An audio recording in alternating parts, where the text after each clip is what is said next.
अब तपाईहरुले भिडियोमा ठग्छ मात्रै भन्नुहुन्छ समाजमा जे घटेको छ त्यो घटनालाई म हँसाउँदै हजुरहरुमा प्रस्तुत गर्ने गरेको छु त्यहाँ ठग्न त मैले सिकाएको भन्नुहुन्छ कसरी ठग्न सिकाएको यसरी ठगिन सकिन्छ भन्ने कुरा पनि त देखाएको छु नि त ड्याङ ड्याङ ती ठग्छस् मात्रै भन्नुहुन्छ खाली अनि म त हिडेको धाम गएको ओहो धाम जानु अगाडि यसलाई अलिकति ड्याङ ड्याङ त गर्नै पर्ला ए दाइ दाइ दाइ दाइ के होला यता आउनु न यहाँ हुन त किन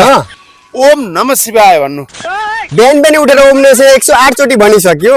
अब कति चोटि भनिसक्यो म यहीको मान्छे एकचोटि फेरि भन्नु न भनिसक्यो आफू चाहिँ भन्नु नि एकचोटि ओम नमः शिवाय ओके म त बिहान बिहानै भनिसकेको छु आफ्नो काममा हिँडेको मान्छे कस्ता कस्ता मान्छे भेटिन्छ अलमलाएर एक दिन आएर गएँ म त हेर्नु श्री किरातेश्वर शिवधाम सम्भवतः नेपालकै सबैभन्दा ठुलो शिवजी हुनुहुन्छ त्यहाँ मान्छेले गरेको हरेक कामको लेखाजोखा गर्नुहुन्छ दोषीलाई कारबाही अनि अलिकति राम्रो काम गर्नेहरूलाई आशीर्वाद फेरि भन्नु होला अर्को जन्म यो जन्म स्वर्गमा नर्कमा होइन मान्छेले यही जुनीमा भोग्नुपर्छ ड्याङ ड्याङ ती